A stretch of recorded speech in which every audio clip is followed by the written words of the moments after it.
Nature's corrupted and such is far away.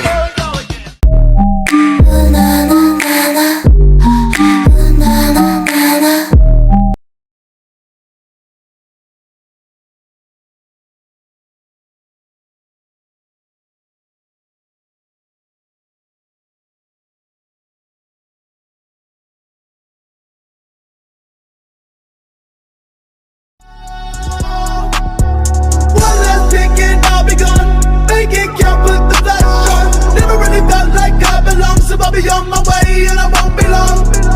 I'll be dead by dawn. I'll be dead by dawn. I'll be dead by dawn. I'll be dead by dawn.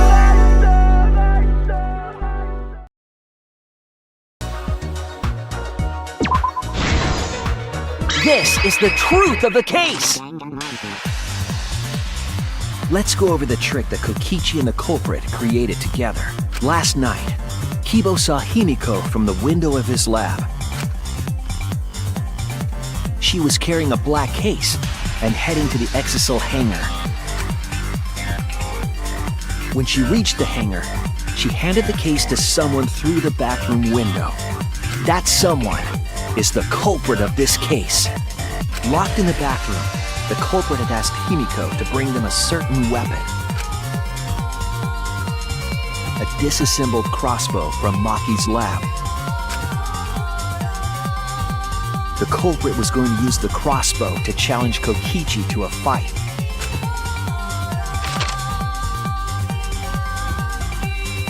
Some time passed, and Maki made her way to the hangar. She was going to the hangar to kill Kokichi and save the culprit trapped in the bathroom. However, the hangar had an electric barrier preventing her from entering. Fortunately for her, she had an electro hammer to get around the barrier, in a way.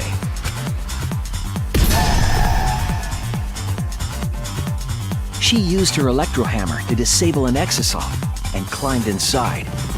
She knew exisals could bypass the barrier, so she got inside one.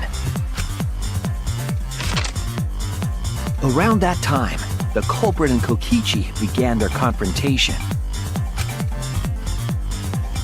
While Kokichi was checking up on them, the culprit ambushed him with a crossbow. But the culprit didn't intend to kill Kokichi. They just wanted to disable him.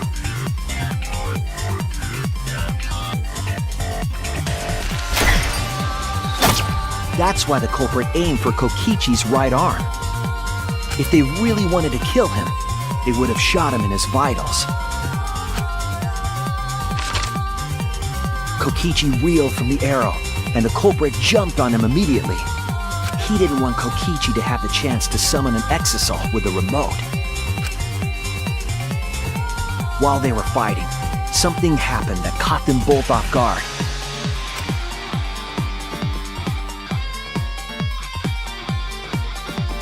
The shutter of the hangar opened, and an exisal stepped inside. Kokichi was definitely not expecting an exisal to interrupt them. He pulled out his remote in an attempt to control the exisal. But Maki leaped out of the cockpit and shot Kokichi with her crossbow.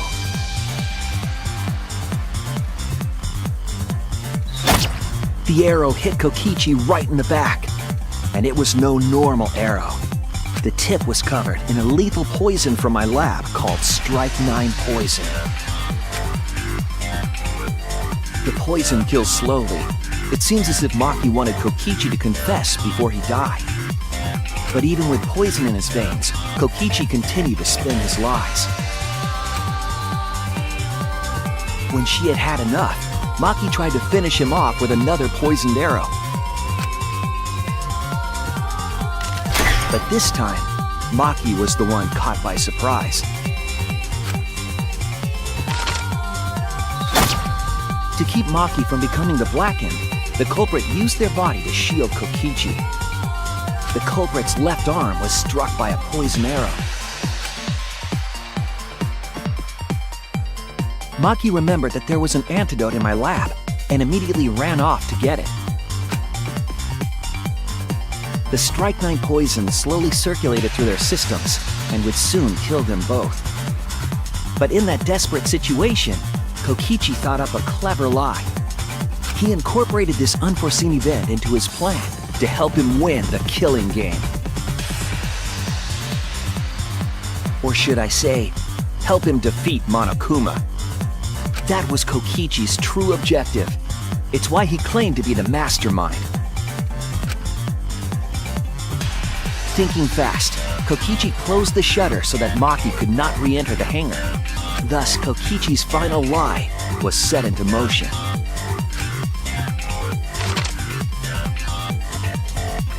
When Maki returned with the antidote, she couldn't get back inside the hangar. So she went around to the hangar bathroom and passed the antidote through the window.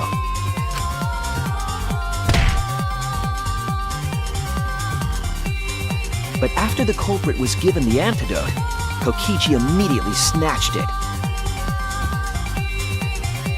Kokichi drank down all of the antidote while the culprit and Maki watched in horror. Maki must have been panicking, thinking the only antidote was now gone. She believed that the culprit was going to die from her own poisoned arrow. But it was all another one of Kokichi's lies. He had only pretended to drink the antidote.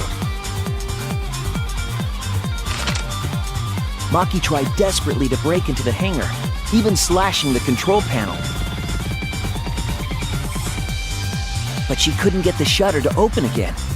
Defeated, she had no choice but to leave. After Maki had left, Kokichi took out another weapon.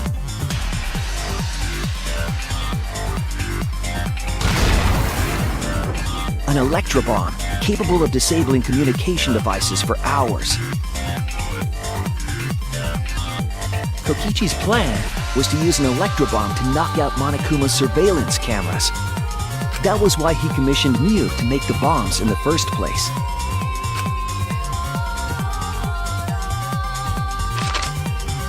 After detonating an electrobomb, Kokichi coerced the culprit into drinking the antidote. In exchange for the antidote, Kokichi asked the culprit to cooperate with his plan. Kokichi needed to work with the culprit to execute his final lie. Under normal circumstances, the culprit would never have agreed to such a plan. But because the culprit owed him for saving their life, they agreed to Kokichi's request. Request is a generous term. It was more like blackmail. In any case, the two were now working together as accomplices in an insane plan. There was a lot to prepare and not a lot of time. They had to work fast. If Kokichi died from the strychnine poison, the whole plan would be ruined. After fabricating the scene in the bathroom, the culprit dragged Kokichi to the hydraulic press. This is how the swipe pattern bloodstain from the bathroom to the press was created. Kokichi, with the support of the culprit, stood in front of the press's control panel. The two of them were finally ready to execute the insane lie. While Kokichi was setting up the video camera near the hydraulic press's control panel, the culprit laid face up inside the press, draping their coat over their shoulders. Then, Kokichi activated the press and the camera's record button at the same time.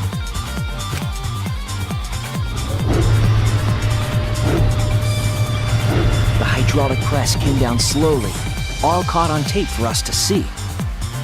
Normally, the safety function would have triggered, but the electrobomb had disabled it. The press got lower and lower, and just as the culprit disappeared from view, Kokichi pressed the force stop button and the camera's pause button simultaneously. The two then switched places and also switched roles. The culprit and the victim. The would-be victim became our culprit and started up the press and camera. Kokichi had saved the culprit's life because his trick required their cooperation.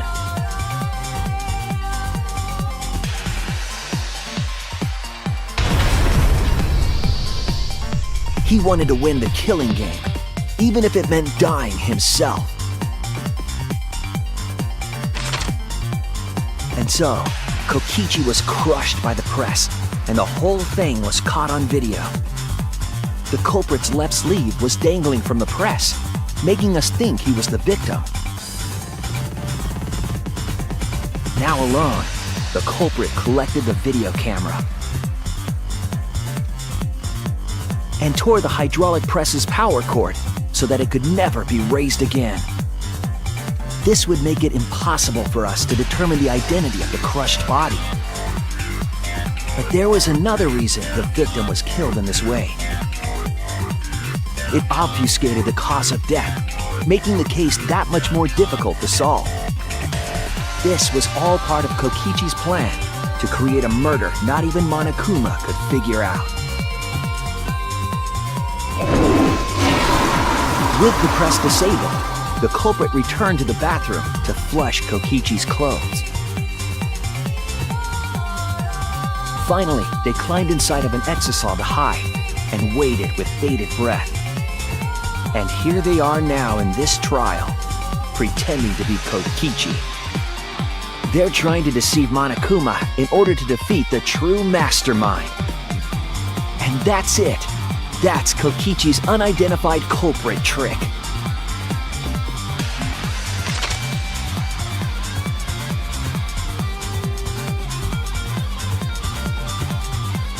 The culprit is in that exisal. It's you, isn't it? Kaito Momota, the ultimate astronaut.